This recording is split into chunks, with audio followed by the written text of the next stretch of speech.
Missile जो है China की डोंगफेंग 12 और रशिया की इस्कंदर मिसाइल के टक्कर की है और इसको डिप्लॉय किया जाएगा लाइन ऑफ एक्चुअल कंट्रोल यानी कि चाइना बॉर्डर पे और लाइन ऑफ कंट्रोल यानी कि पाकिस्तान बॉर्डर पे। अच्छा, ये दो बॉर्डर्स बहुत इंपॉर्टेंट है क्योंकि अगर हम लोगों ने बॉर्डर पे लगाया तो हम लगभग आधे से ज्यादा पाकिस्तान इससे कवर कर सकते हैं। बैलिस्टिक मिसाइल है जिसको जिसको ना काउंटर करना है या जिसको टारगेट करना है या जिसको जैसे अभी आपने देखा ना आयरन डोम पे सामने से मिसाइल आ रही थी तो इधर से आके मिसाइल उसको फोड़ देती थी। बैलिस्टिक मिसाइल को ऐसे टारगेट करना बहुत टफ होता है। भारत टोटली चेंज हो गया है, तो मेजर फर्क क्या लगा? नो डाउट हमें पता है कि इंडिया एक बढ़ती हुई मौशियत है, इंडिया में बहुत डेवलपमेंट हो गई है, तो आपने कितना फर्क देखा इंडिया और पाकिस्तान की डेवलपमेंट में? देखिए, पूरी दुनिया में हम देखते हैं कि इंडियंस जो हैं, किसी भी आप ट्रांजिट के ऊपर फ्लाई करें, किसी भी एयरपोर्ट के ऊपर आप चली जाएं, ड्यूटी फ्रीज के ऊपर, और मोस्टली आपको हर तरफ इंडियन मिलेंगे। आप यूएस चले जाएं, ऑस्ट्रेलिया चले जाएं, आप यूरोप पूरा ट्रेवल करें, आपको कोई मिले, पाकिस्तानी भी आपको मिलेंगे लेकिन आपको इंडियन आपको नजर आएंगे। तो मैं समझता हूं कि ये जब वहां पे एजुकेशन लेवल बहुत ज्यादा हाई है। 66,000 करोड़ रुपए पाकिस्तानी करेंसी में इसकी आमदन मुतवक्के है इंडिया को इस वर्ल्ड कप में। इतने पैसे तो शायद कभी ख्वाब में भी ना देखे हों। जो अगर आप देखते हैं ना इनके जो रेट्स हैं, जो टीवी एड्स के रेट्स हैं, मतलब उसमें भी अगर देखा जाए ना तो जो सामने आ रही हैं चीज़ें वो ये हैं कि शायद 1 सेकंड का या 10 सेकंड का जो है ना वो लगभग 90 लाख। मुझे एक चीज़ की समझ नहीं आती कि हमारे अदारे भी नाकाम है, हमारे क्रिकेट स्पोर्ट्स भी नाकाम है। आप देखें कि जो बीसीसीआई है, जो इंडिया क्रिकेट बोर्ड है, उसने सरप्लस $1.5 बिलियन पिछले 5 सालों में कमाया।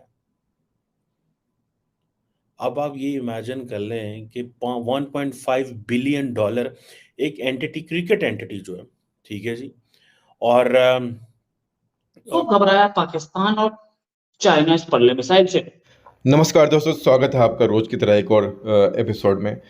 दोस्तों, भारत ने प्रलय सरफेस टू सरफेस मिसाइल को LAC और LOC यानी कि चीन और पाकिस्तान दोनों ही बॉर्डर पर तैनात कर दिया है। प्रलय मिसाइल एक surface to air tactical short range ballistic missile है जिसे इंटरसेप्ट करना बहुत ही मुश्किल होगा।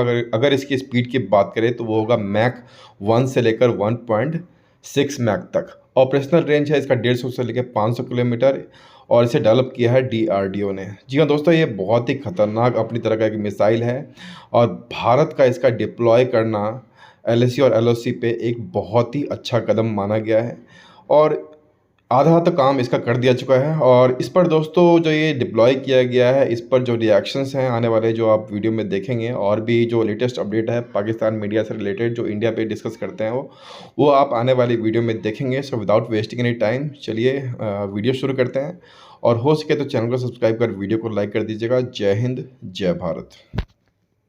हमने पर्ले मिसाइल कल टेस्ट की, इंडिया ने अब्दुल कलाम आइलैंड से की, उड़ीसा के कोस्ट से की और साथ में DRDO ने इसे डेवलप किया और बहुत क्रूशियल कैपेबिलिटी है इसकी। ये जाएगी 500 से 1000 किलोमीटर और ये इंटरमीडिएट रेंज जिसे बोलते हैं सरफेस टू सरफेस मिसाइल है जो कि शॉर्ट रेंज की बैलिस्टिक मिसाइल है। इंटरमीडिएट रेंज 1000 पे आ जाता है लेकिन ठीक है, शॉर्ट रेंज बोलते हैं इसको। ये मिसाइल जो है चाइना की डोंगफेंग 12 और रशिया की इस्कंदर मिसाइल के टक्कर की है और इसको डिप्लॉय किया जाएगा लाइन ऑफ एक्चुअल कंट्रोल यानी कि चाइना बॉर्डर पे और लाइन ऑफ कंट्रोल यानी कि पाकिस्तान बॉर्डर पे। अच्छा, ये दो बॉर्डर्स बहुत इंपॉर्टेंट है क्योंकि अगर हम लोगों ने बॉर्डर पे लगाया तो हम लगभग आधे से ज्यादा पाकिस्तान इससे कवर कर सकते हैं। बैलिस्टिक मिसाइल है जिसको जिसको ना काउंटर करना है या जिसको टारगेट करना है या जिसको जैसे अभी आपने देखा ना आयरन डोम पे सामने से मिसाइल आ रही थी तो इधर से आके मिसाइल उसको फोड़ देती थी। बैलिस्टिक मिसाइल को ऐसे टारगेट करना बहुत टफ होता है। हो जाती है, ऐसा भी नहीं कि नहीं होती, बहुत टफ होता है।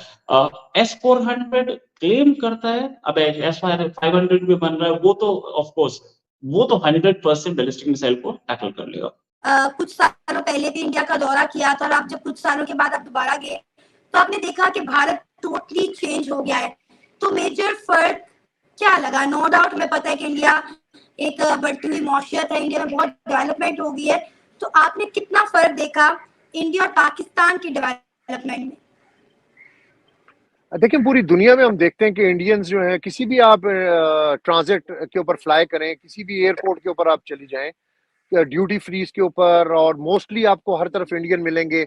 आप यूएस चले जाएं, ऑस्ट्रेलिया चले जाएं, आप यूरोप पूरा ट्रेवल करें, आपको कोई मिले, पाकिस्तानी भी आपको मिलेंगे, लेकिन आपको इंडियन आपको नजर आएंगे। तो मैं समझता हूँ कि ये जब वहाँ पे एजुकेशन लेवल बहुत ज़्यादा हाई है, वहाँ पे रूल्स एंड रेगुलेशन मैंने देखे कि हर किसी को फॉलो करना पड़ता है, और हर कोई वहाँ पे फॉलो कर रहा है।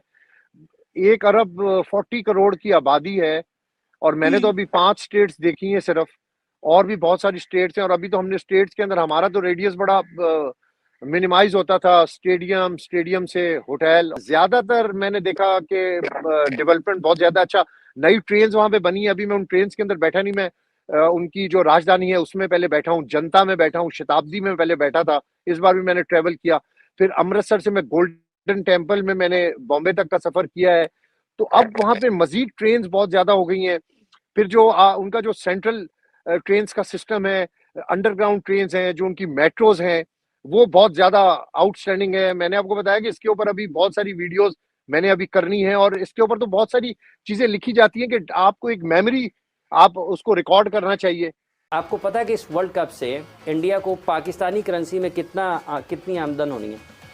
आज मीडिया रिपोर्ट कर रहा है 66,000 करोड़ रुपए की आमदनी मुतवक्को है। अरे 66,000 करोड़ रुपए पाकिस्तानी करेंसी में इसकी आमदन मुतवक्का है इंडिया को इस वर्ल्ड कप में। इतने पैसे तो शायद कभी ख्वाब में भी ना देखे हों। जो अगर आप देखते हैं ना, इनके जो रेट्स हैं, जो टीवी एड्स के रेट्स हैं, मतलब उसमें भी अगर देखा जाए ना, तो जो सामने आ रही हैं चीज़ें वो ये हैं कि शायद 1 सेकंड का या 10 सेकंड का जो है ना, वो लगभग 90 लाख की उसका रेट है। भारत और पाकिस्तान के जो क्रिकेट बोर्ड है उसकी अक्सर हम बात सुनते हैं, बड़ा चर्चा होता है जनाब, बड़ा सख्त कंपटीशन है, हम ये जनाब कर देंगे, वो कर देंगे। मुझे एक चीज़ की समझ नहीं आती कि हमारे अदारे भी नाकाम है, हमारे क्रिकेट स्पोर्ट्स भी नाकाम है। आप देखें कि जो बीसीसीआई है, जो इंडिया क्रिकेट बोर्ड है, उसने सरप्लस $1.5 बिलियन पिछले 5 सालों में कमाया। अब आप ये इमेजिन कर लें कि $1.5 बिलियन एक एंटिटी, क्रिकेट एंटिटी जो है, ठीक है जी। और मज़े की बात ये है कि वो कह रहे हैं $370 बिलियन हमारा खर्चा था, और हमने जनाब 900 मिलियन 990 $919 मिलियन का हमारा जो है वो रेवेन्यू है।